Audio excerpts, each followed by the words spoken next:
Hi everyone, Richard here, Calvin Wazoo, bringing you another video. And today it's a little different format. I'm going to talk about an anime soundtrack, and I haven't opened it yet, so I'm going to be opening it. The film A Silent Voice, a wonderful film. The Japanese title, I believe, is it's Aiga ko no Kutache, Koa no Katache. Sorry about my mispronunciation. I have to be careful about this. While I love anime and I have some anime soundtracks, I did one about Cowboy Be Bop, in the past, and which I'll have a link to because, it's related content. But, I made the comment, I mispronounced a bunch of names, and I made the comment that I loved the soundtrack, but I was kind of lukewarm on the actual anime series. And, it's just amazing how people, take some of these opinions so personally, like, oh my God, I attacked something that they love. I'm beginning to find that there are a lot of anime fans who are just as touchy and well, just as touchy as prog fans. I like progressive music, but, some people think that, prog is like, the ultimate musical experience in popular music, and it's so grand and everything. And, I like prog music, but you have to wonder about the irony that the album Thick as a Brick became identified as one of the, top prog albums released when, Ian Anderson created that prog album, that concept album, to mock prog music. Its intention was to mock prog, and it became an icon of prog. I mean, you can't get better irony, than that. So, with that, I am venturing very carefully into the realm of anime because I know there are many anime fans who take the genre and technique and the music very seriously. Sometimes, like I said, for Cowboy Be Bop, I love the music, but the series, the storylines to me were often a little hackneyed and just very contrived. And now I'm going to get myself in a lot of trouble. But today I'm talking about A Silent Voice, which I believe is one of the best non-Studio Ghibli films out there in the anime genre. I would say, I would still, if I was including Studio Ghibli and non-Studio Ghibli productions, this would still be in my top 5 list of the greatest anime feature films that I've ever seen. Now, at the time of me making this video, this is available in Netflix in the USA, the film. I do not know about other areas of North America or elsewhere in the world, but it is available for viewing on Netflix currently. So check the date on this video to make sure that, this isn't too old if you happen to find it. And I was really excited when I found a copy for sale that was, it was still expensive, but all other copies that I had seen in the market were in the realm of $200 or more for this, and this was something that the film was released in 2016. So it's, not that old of a film, but already the soundtrack is very, very pricey and apparently collectible. So when I found it for the price that I did find, which was considerably less than $100, but it's still, it was still an expensive buy. I snatched it up, and I received it, and it's still sealed in the shrink wrap, and I was actually contemplating, well, geez, maybe I just won't open it, because, but then, I bought it because I want to listen to it. I bought it because I love the film. And so, yeah, we're going to open it in this video. But a few more things about the film before I go through the opening process. All right, so the production company, as I said, it was a non-Ghibli film. It's a Kyoto Animation. The director was Naoko Yamada. Apologize for mispronouncing names if I do. Written by Reiko Yoshida. And the music, as you can see here, is by Kensuke Ushimo. And the story is based on an original manga series by Yoshitoki Oyama. I do not have the manga, though. And the basic storyline is about the main character here, Shoya Ishida. And this deaf girl, Shoko Nishimiya, okay? So the story is about bullying, but it's also told from the primary perspective is from the bully's point of view, and the remorse and depression he feels over what he did. Because what happened is Shoya during middle school was mercilessly teasing and bullying this deaf girl to the point where she ends up being transferred out of the school entirely because of his behavior. And then Shoya becomes an outcast and becomes very, very depressed. The film, I'm not spoiling anything. The film opens with Shoya in high school, and he's attempting suicide because of how he feels. And I won't go into the intervention that happened that prevented him or changed his mind. But then he makes up his mind that he's going to make amends for what he did.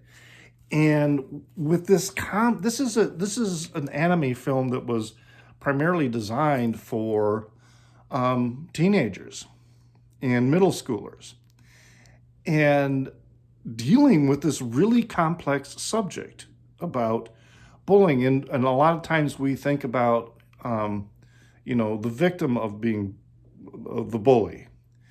But and there's no excuse for the behavior of bullying, but the fact that it examines the bully and what's going on with the bully, and in this case, someone who is trying to correct what they did. And it is such a major step. And in terms of the content of the film, it is so well done. The interactions between the various characters, we're all teenagers, is superb. And it covers these really, really complex emotional issues in such a straightforward and concrete way, using the language and the thought processes of adolescence. Years ago, I used to work with kids who came from abusive homes, or had trouble with the law, etc. So I know from firsthand experience what's going on with these kids, and how sometimes they inappropriately process information about the world around them. And this film just really nails it. Oh my God, it is such a wonderful film. So, as I said, it's available on Netflix now, at least in the United States.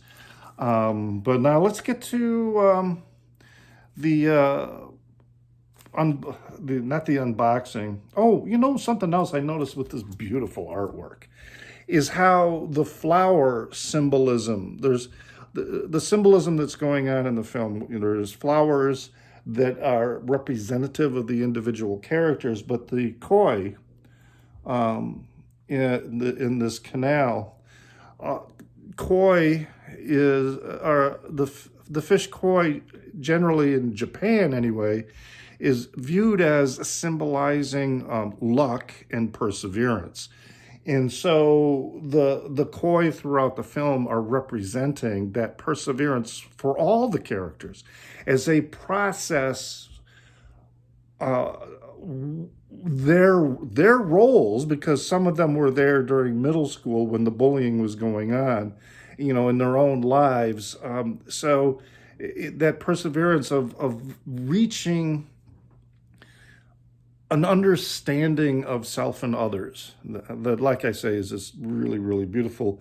The music itself, the soundtrack, is very piano-centric, very mood-setting and contemplative, and generally just almost always very soft in terms of its volume. It's very much like the gentle flowing of water in a slow-moving canal. So the music is really quite lovely. Is that's the best word, really. Sometimes that word is used in a disparaging or condescending way, but no, the music is really quite lovely. So anyway, let's open this up. It's got this kind of an OB band, but it goes around, so you can see that, when I open this, I can't be slitting the shrink wrap that way. So I'm going to go up here at the top. And all right, it's done. I'm opening it. It's no longer mint and sealed. And I'll just go down a little bit here to begin removing carefully the shrink wrap.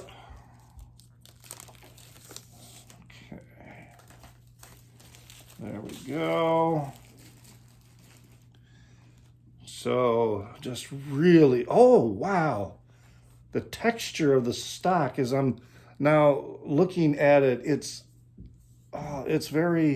almost like the flowers are embossed. Oh yeah, I can see how here's the smooth cardboard, but these elements and other features, it's almost like they're painted on top. Really amazing. Where this is all that's stock, but wow, I didn't realize how that was I wish you could see that. That's just really quite amazing. So to open this up, I'm going to gently remove the OBI has already got a split in it. The OB, I mean, all right. So I'm going to remove it. And I'm definitely going to be storing this. I'm not going to try and put this back on there because, it's already got a little split. That came with the shipping, which perplexes me now how I'm going to be putting that back on. But now we get the full cover. Now let's open up the gatefold. Oh my, will you look at that? Oh my. So yeah, here's I keep forgetting the character's name. Shoya. Here's Shoya. And this is Shoko. And then these are the other classmates. and other people who have their own, teenage emotional issues to deal with. You can see how the soundtrack, the titles are. I'm going to have to do some research about that because I'm not sure why they're titled that way. But as I said, the music is very contemplative. All right, so let's see what's inside here. I pull out, okay, we have a booklet. Okay, this lovely booklet here that has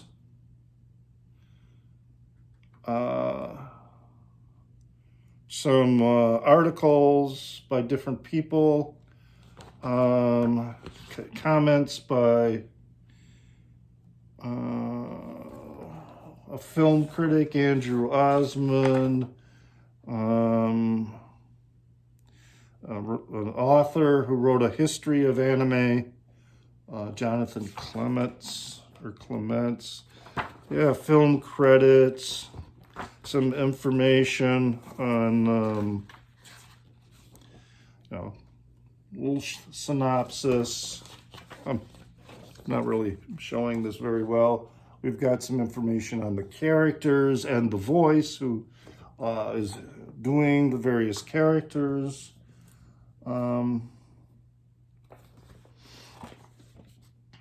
Some information on the film's director, script, character design, original manga, the music. Wow, this is just really, really super nice. Okay, so there's the booklet. Now here is the record for side A and B. Look at this, very beautiful.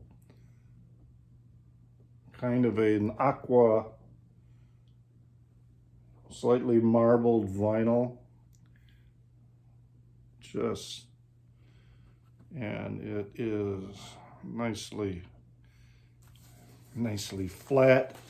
Has a plastic lined sleeve, which I may or may not keep. I'll consider that. The plastic appears to be very soft, so that may be a good sign. I'm going to leave it out because I do store the records outside of the cover to prevent ring wear. All right, and then in here we've got, oh yeah, it gets kind of jammed in there. There. Side C and D, again, that same, very beautiful.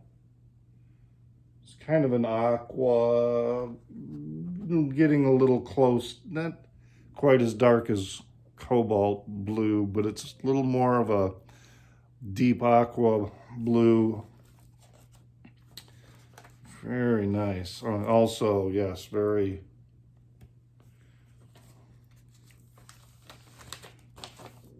flat. I appreciate that.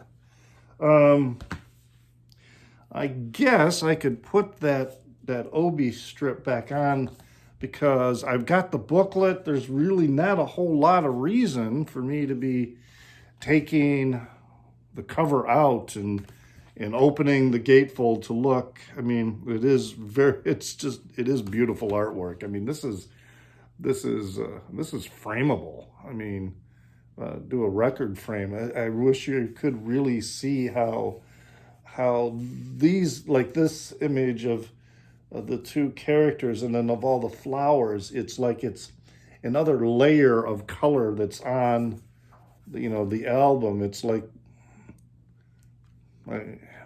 it's just really cool. So that is my unwrapping of A Silent Voice, A Shape of Light. Now, I'm not sure if the Japanese title, Aigakoi no Katachi, if that is the translation, A Silent Voice, or if it's A Shape of Light. I don't know. See, this is when I say stuff like this, somebody from the anime community is going to say, oh, you're so stupid that you don't even know this. You know, hey, forgive me, okay? And lighten up. But yeah, this is just really, really wonderful. I'm so glad I have this now. So there you go. Another addition to my currently small but growing collection of anime soundtracks. And they're difficult to find, and they're expensive. They're really pricey. I mean, even the new releases, I was really interested in getting the soundtrack of Death Note, but my gosh, that's already escalating in price. It just blows my mind. Anyway, hope you enjoyed that. Check out, you know, if you want to check out what I said about Cowboy Be Bop, there'll be a link in the down under, so you can check that out.